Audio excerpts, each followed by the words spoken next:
Okay, I'm not used to this after several years on Zoom. So anyhow, it's really nice to see friends and colleagues in 3D and to see poetry in motion.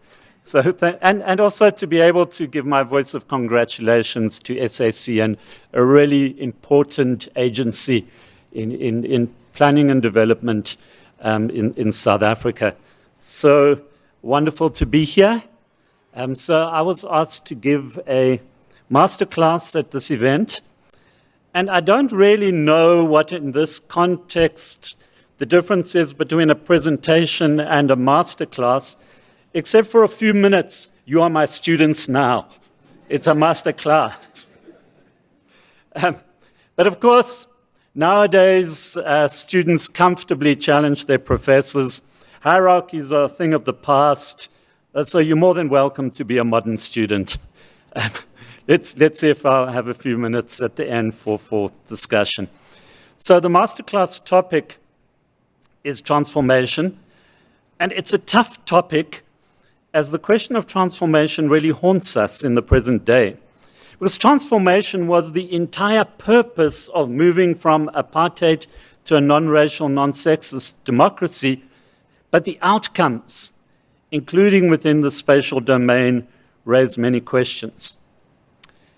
My specific topic, thank you to the organizers, is 20 years on, why spatial transformation cannot be achieved only by government. And I'll get to that.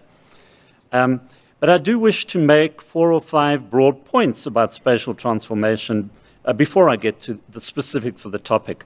I won't give you a conventional rundown. You've seen many presentations on spatial transformation, but I'll try to come at it from some unfamiliar angles. So my first point is about the word transformation. Now, transformation is a dead metaphor. Now, before anyone jumps up in horror, I'll tell you what I mean. It means simply that the metaphorical origins of the word have long been forgotten, and we use it today in a literal sense. Most probably, the idea of transformation came through ancient times through observations of the natural world, and specifically from a fascination with the change of a caterpillar into a butterfly. Etymologists tell us that transformation and metamorphosis are related words, and it's an extraordinary process, of course. A caterpillar at the end of its life, bloated and clumsy, metamorphosizing into something new, beautiful, nimble. And so metaphors are deeply embedded in our many different languages that we speak in this country and give our languages their richness, and they can inspire and they can mobilize. But they also have drawbacks. So the metaphorical origins of the word, sorry to give you a masterclass in etymology, but the metaphorical origins of a word shape the meaning of the word, and in relation to transformation, imply a process which is vivid, unidirectional, complete. And this is the imaginary that's lodged in our psyche, in our language, and if transformation doesn't happen in this way, it will disappoint. But regretfully, a city is not a butterfly, nor even is it a chrysalis on the way to becoming a butterfly. First, urban transformation is almost always incremental. The reality of cities is fixed capital, it's sunk costs, and in a fast-growing city, there may be 2 or 3% change in the built environment a year. Change may be radical, but cumulatively so. Over 20 years, 40 to 60% of the city may have changed, and this is significant, but over 2, 3, 4 years, change may be barely perceptible. What this means is we have to stay the course. To see the change we want, we need the long-term perspective, we need patience, we need steadiness, we need consistent action, we need the sort of organizations like SACN that's been at it for 20 years. But even so, there's no fixed point at which we can say the city is transformed now and at which we can evaluate success in transformation. We have to see the city in perpetual motion, always transforming without an end state in sight. I don't know if anyone has ever watched the classic Chinese film Journey to the West. But if you have, you'll know that the Monkey King transformed 72 times. It's a little better than the butterfly metaphor, but it's still far short of the volatility and complexity of the city. And there's no single dimension to the transformation of the city. There are multiple elements to this perpetual change, moving at different speeds, driven variously by economic forces, politics, technology, social attitudes. And while we might see progress in some areas, we may see regression in others. The other reason why transformation is elusive is that our understanding of transformation is continually evolving. I wonder if we can accurately, those of you old enough, cast our minds back to 1994 or to 1990 and recall what we anticipated when we thought about post-apartheid transformation. We may have thought about racial integration, of just access to services and infrastructure. Perhaps if we're planners of compaction and integration, of bringing marginalized communities closer to work and economic opportunity. I guess that for most of us, we didn't think much about resource scarcity or climate change. And yet today it's very difficult to talk about transformation without addressing these issues. And today when we talk about transformation, we frequently frame it within the context, for example, of the just transition. So let me illustrate the point. Think about the MDGs. Remember the MDGs released in 2000 and the SDGs released in 2015. In 2000, the environment was there in the anti-poverty agenda of the MDGs, but it was a sector of concern with its own targets. With the SDGs, ideas of sustainability have diffused through the developmental agenda, framing the agenda in its entirety. For the MDGs, the development effort was focused on the global south, but with the SDGs, the object of concern is the whole world. Recognizing, for example, the disproportionately high resource consumption of the global north. The major actors of the MDGs were the UN and its member states. For the SDGs, there are multiple actors of change, including business and civil society. Almost certainly the discourse around transformation will be different again in 10, 15 years, and so transformation is like the horizon, always receding, never reached. But my broad point is that all this complexity and elusiveness notwithstanding, cities in South Africa have in fact changed quite dramatically through the cumulative processes over nearly 30 years of post-apartheid rule. Most cities are bigger, denser, more complex, more informal, governed in different ways than at the end of apartheid. Take Joburg, for example. In 1995, it had 2.5 million people. In 2020, it had 5.8 million people. Using some GTI data, the density in 2000 was 35.8 persons per hectare. In 2018 was 60.7 persons per hectare. It is changing, and there are many other dimensions of change, economy, social relations, and so on. So there's a common narrative among progressive-minded planners and urbanists that our city remains untransformed. Well, our cities have changed quite dramatically so. So I got a bit distracted in preparing this presentation by looking at images of Joburg from around 1990 and comparing them to Google Earth images today. So this is Hillbrow, Pretoria Street, and that might be me driving my city Golf in 1990. Okay, it's not actually a great image because the main difference in this image seems to be the cars that people are driving. But you get the point. And it's a pity we can't go back in a time capsule to remind ourselves of what our cities were like. But you may say that change is not the same as transformation. I've said there's been dramatic change. Transformation, in the sense we've used it, is not just about change. It's about the nature and the quality of the change. And by post-apartheid transformation, we meant far-reaching shifts from apartheid spatial form, from apartheid spatial relations, from exclusive economies, from apartheid forms of governance. We had hoped for more, and we are disappointed. While some elements have transformed in positive directions, others have emerged or worsened, including patronage and corruption, deteriorating infrastructure, political instability, and so on. So as Geshe said, the picture has got very, very complicated. But to be clear, it's just too simplistic to say that our cities have not transformed.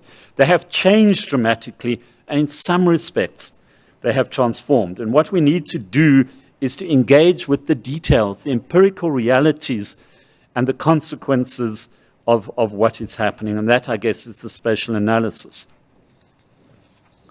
So a third general point I wish to make is that as planners and as urban professionals more generally, we tend to fetishize spatial transformation. It's a point that Alison Todes and I made in some recent joint writing. And of course, space matters, and that's why I'm a planner. It matters if you live far from work. It matters if you have to get up to catch a taxi at 5 a.m. in the morning, get back late in the evening to prepare supper, supervise homework, get your children to sleep. It matters if in doing so, you spend 30% of your income on transport. But the question is whether spatial inequalities are a cause of or reflection of other inequalities. What we know in South Africa that inequality is deep and structural.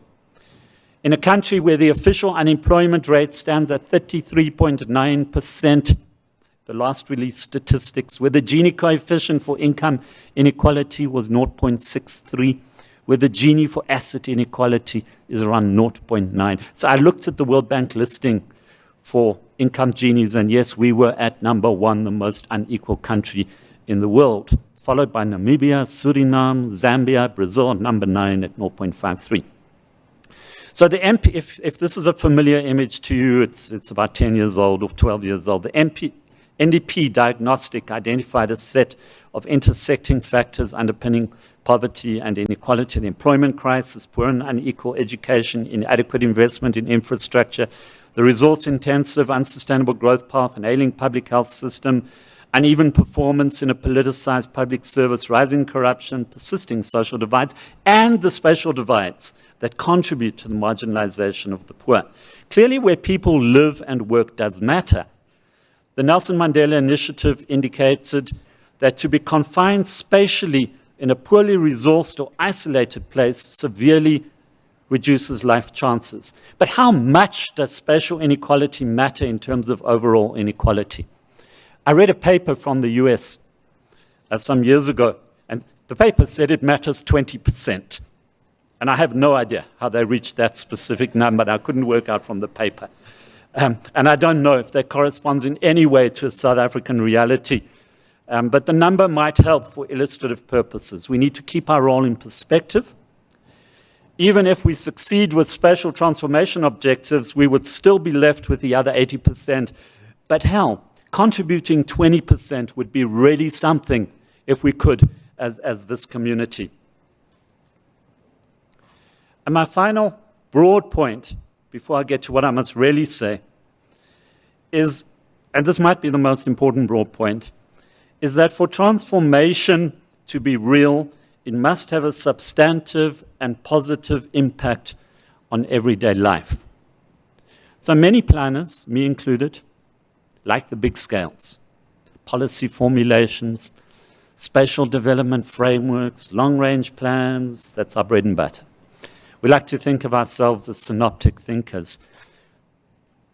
When we talk of spatial transformation, we may think of spatial transformation at the larger scale of TOD, for example, the broad connecting corridors. But there's a risk here. Our thinking and our plans can move into a realm of abstraction. We evaluate our success in terms of big numbers, spatial patterns, the indicators that we've been working on for years, rather than the actual impact on people's lives. Now, the big scale does matter, sometimes immensely so, but we have to be continually cognizant of the connection between the big scale and everyday life. Now, I'm sure this was an experience some of you have also had. For a few weeks last month, no water came out of my taps at home. More seriously, no water came out of the taps at two large public hospitals just down the road from me. Everyday life was deeply affected. But what comes out of the taps, or what doesn't come out of the taps, is linked to the planning and operations of a mass-scale system, to mega engineering projects involving water transfers across an international boundary, to the functioning of Rand Water as a bulk supply of water to Gauteng, to the planning and functioning of Joburg Water, responsible for the distribution to households. And any problem along the chain may have devastating consequences for everyday life and reverse the gains of transformation in other areas. So I'm hoping next year that maybe a book, this is just a pre-advert, on city region governance might come out. And I argue for the importance of both collaborative action, technical competence at the large scale. But we must make the connection to everyday life, but we must also pay direct attention to the local, to the quality of urban management, to the maintenance of local infrastructures, to the design of precincts, to interventions to improve public safety, to the quality of public parks, to pedestrian and cycling infrastructure, to spaces for children, and more. I'm specifically mentioning children because we have an advocacy type initiative with a group of us, some in this room, around bringing children into planning and design processes. So do go to the DCOG stand and see if you can find some copies of our policy brief, another advert tomorrow. But so we might succeed with the plans in the left of the screen. We might succeed with a plan for a linking corridor, but if the corridor is poorly maintained, unsafe, unfriendly, can we call it spatial transformation? Transformation is always a multi-scalar process, and with success requiring effective action at each of the scales. We can't ignore any one of the scales. So that's just a broad context. And what I've told you so far is that transformation is an ongoing, never-ending process. It will never reach an end. It is not the butterfly. Our cities have radically changed, but their post-apartheid transformation is far less emphatic. That spatial transformation needs to be understood as an important but limited part of the overall agenda. It's perhaps the 20%, but that's really important. That for transformation to have meaning, it must have a substantive and positive impact on everyday life. But I must get to the crux of what I need to say, because I need to make the argument that 20 years on, spatial transformation cannot be achieved only by government. But I need to do so by avoiding any misunderstanding. It cannot be achieved only by government. In other words, we cannot give up on the state. We may feel depressed and miserable about the state of the state, but we cannot give up on the state. A stable, democratic, well-functioning, capable state performing its mandated role within the overall social contract is the real guarantor of sustainable transformation. In a properly functioning system, civil society should be holding the state accountable and not necessarily taking on the responsibilities of the state. And neither should business, which should focus on growing the economy, creating jobs. So clearly, whatever I'm going to say now, we have to work progressively to fix the state. And far easier said than done.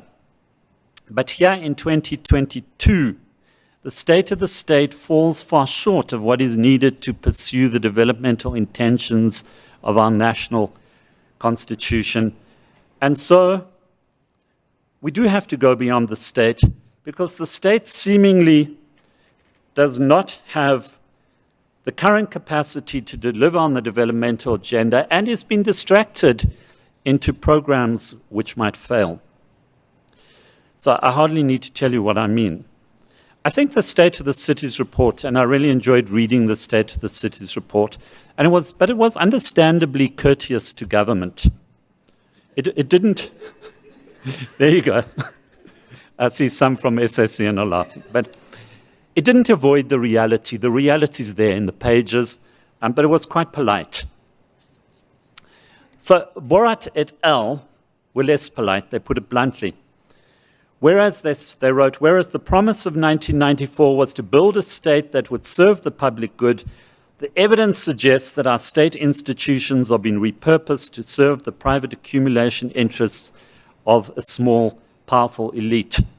And of course, this has had a corrosive effect on the quality of governance, as control of public entities, for example, was gained by weakening governance structures, by appointing often unqualified loyalists into critical governance agencies. So the corruption at a national level created a license for looting within local government, with declining municipal revenues, a deteriorating administrative capacity, severely undermining the ability of government to pursue its broader agenda, with local governments in a state of perpetual instability. Actually, I didn't write that, and it wasn't a journalist, and it's not an opposition party. It was the National Planning Commission in 2020. So to avoid sensationalizing, let me just read the Auditor General, who's a very rational, reasoned person, in her 2020-21 report. The Auditor General observed that the financial position of 28% of South Africa's municipalities is so dire that there's significant doubt whether they'll be able to continue operating as an ongoing concern in the near future. And of course, there have been genuine attempts to reverse the decline, but with mixed results. And certainly COVID-19 has not made things easy. But there's little evidence that the systemic problems in government, including in relation to urban governance, are being resolved. So I'll just take one example. At the beginning of the current term of office, there was the promise of a fully fledged institutional review that would address issues including the location of the planning function, but hardly anything has come of it. And in some of the interviews that Professor Alison Totis and I have done for forthcoming book, respondents acknowledged that, and I quote, planning seems to be splintering further. And another said it's actually becoming more fragmented. So now I'm going to get into trouble. Instead of fixing the systemic issues, the government has been distracted into cure-all ventures. And there's one of the cure-all ventures. I said I'm going to get into trouble, but Professor Totis and I have already been public in terms of that. Okay, South Africa doesn't need new cities. It needs to focus on fixing what it's got. So now I'm going to get into serious trouble with COGTA. Do we really need to build a new coastal city on the 120-kilometer environmentally fragile coastline between Margate and St. John's, or do we need to fix up Umtata in the King Sabata Delinjabo local municipality in the OR Tambo district municipality, which is effectively a dysfunctional secondary city, and I don't want to say more. DDM is a more complex issue because we do need better intergovernmental coordination. We do need a plan that operates as a social compact linking across the three spheres of government, and it's something I've always wished for. But there's certainly concerns. And there's certainly concerns around the extent to which the DDM is really addressing the fundamental challenges within municipalities. And it's hard to forget that one of the DDM pilots effectively collapsed, prompting Eastern Cape provincial government to dissolve the municipality. And there are major challenges around implementation. Now, I hope that the DDM will work, but there are major capacity issues, and let me not go on to it. I firmly believe in the need for a better IGR.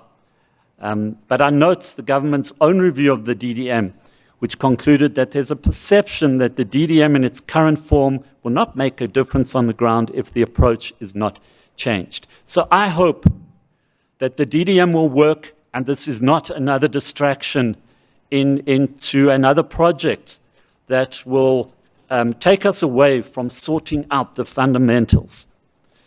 So my first point was a fairly negative point, is that government is not in a good state currently, and we can't rely on government to lead the transformation agenda, but that we have to fix government so that it can.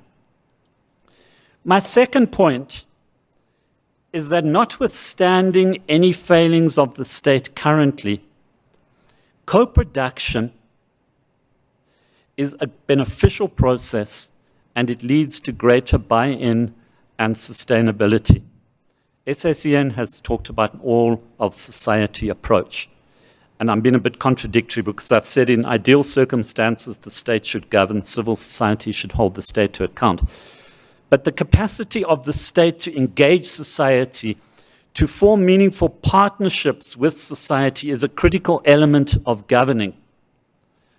So now I'm getting a bit conceptual, but it is a masterclass.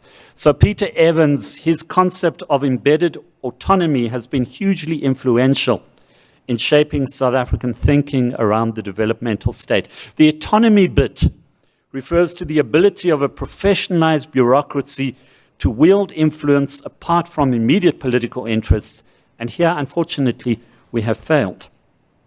Embeddedness refers to the ties that the state has to society, which provide it with a source of legitimacy, influence, and resourcing. So the South African state has been embedded in society, but not always in the sense meant by Evans. He meant broadly based and institutionalized relationships between state and society that transcend narrow interests rather than personalized ties we find in a predatory state. But despite South Africa's failures in relation to embedded autonomy, the point is important, especially so in relation to spatial transformation. A state may have bureaucratic capability, but it also needs relational capability, the ability to mobilize, influence society. Spatial processes are shaped by so many actors, real estate developers, financiers, local, national, global investors, ordinary households, trying to navigate everyday life. Regulatory capacity is important, necessary at times, but sustained success requires actors to have a sense of joint responsibility, a sense of buy-in, and the best way to achieve this is through co-production of visions, plans, strategies. So, what can we do, given the current challenges within the state, given the fact that civil society is also weak and fragmented? Given the fact that with its orientation towards private interests, business too has limited legitimacy to mobilize co-production, what can we do apart from prod government to play its role? In limited areas, certainly civil society can take the lead, but it's not the long-term answer. One thing we can do, and I listened to Mike Sutcliffe on the clip, is to quite deliberately reactivate those informal networks that animated the heady days of opposition in the late 1980s, the negotiations of the early 90s, the policy making of the later 90s and early 2000s. That was a period of crossover, of mutual support, of a collective innovation. Within this loose informal network of government officials, civil society activists, private sector professionals, academics, and others, the network didn't entirely fade. And there were certainly moments when it re-energized. I'm thinking, for example, the lead up to the Integrated Urban Development Framework, and certainly the SACN played a key role in reactivating the network. So it's one thing we can do, and do it quite deliberately, and it's something that is happening even in an event like this. So that's why this urban festival is really, really important.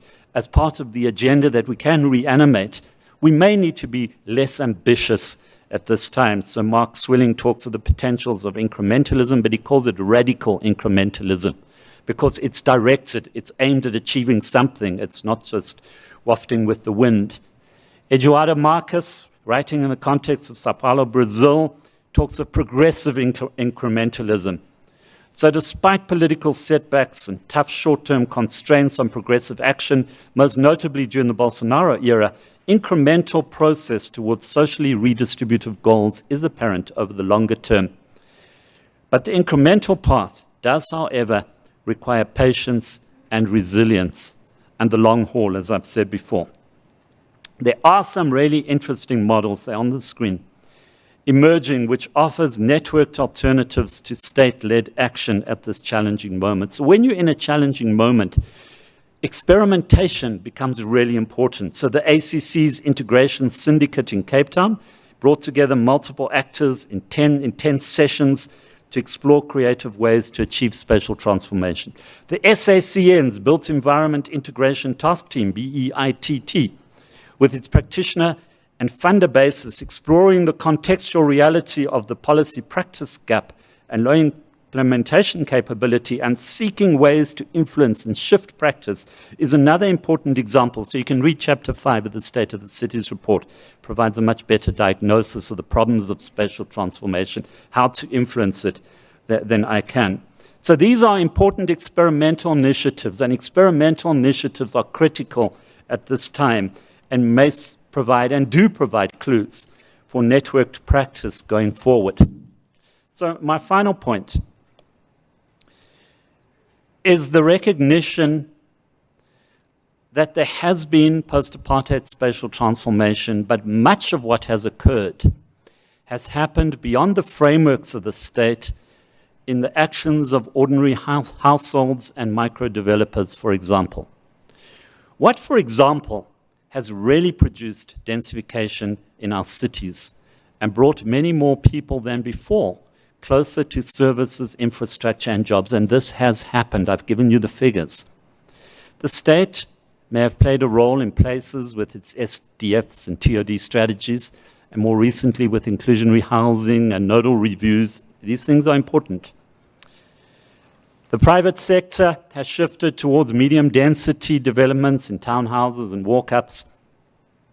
But much of the densification has happened through inner city letting and subletting, through those rental markets, and through backyard accommodation in historical townships and in RDP set housing estates.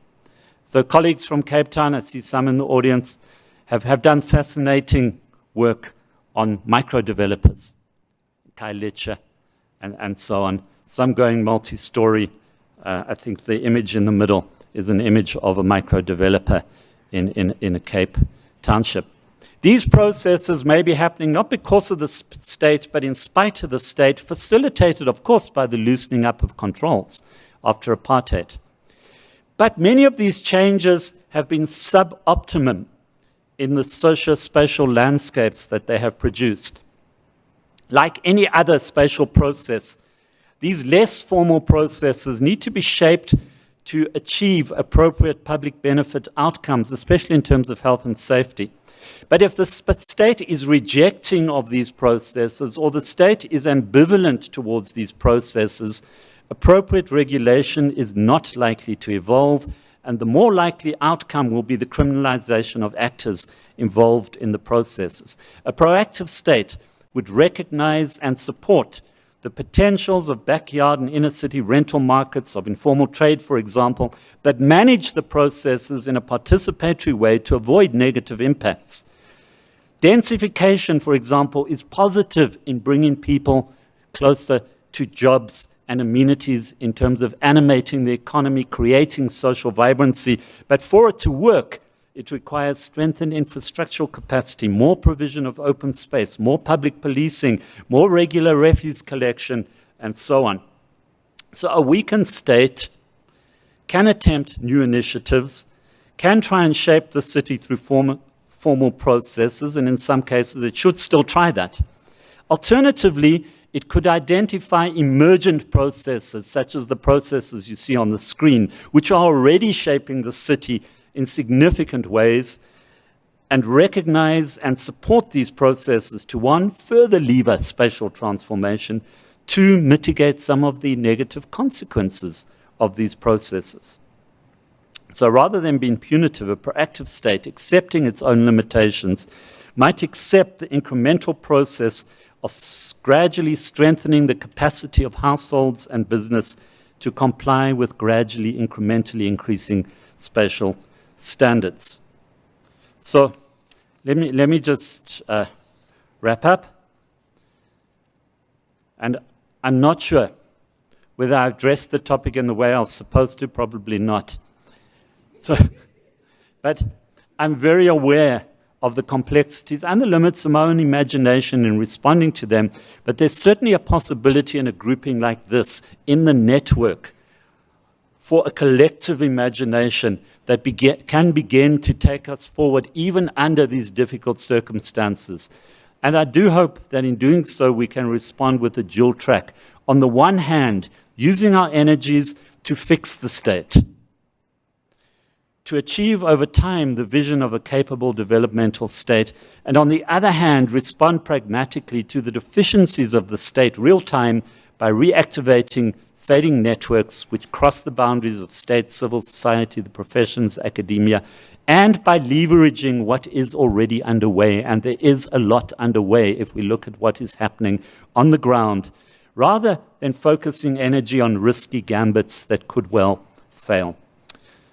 So, thank you very much. I don't know if there's any time for you to speak back to the professor, but that's to tell me what nonsense I'm talking, but that's up to the chair. Thank you kindly, Professor Harrison. I think very informative insights and very robust information that you've given us, which is exactly what we've called for. I'm going to see if we can still 2 minutes just to gauge if there is a question or two on the floor. We're happy to take it just to ensure that we don't deny. Your hand has been noted and your hand has been noted, sir.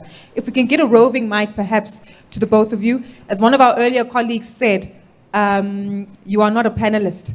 So please keep it brief and to the point to make sure that we're able to get responses very quickly. If the mic could start wherever it reaches first, let's do this. Are there only 2 mics available? Got you. You can go ahead, ma'am. Thank you very much. Mine is an appreciation, Prof, because as a private planner, I always wonder if maybe I missed a class where we were told about the scarce resources, because we put up all these beautiful precincts that we never able to develop, mostly not able to get to them because of shortage of infrastructure.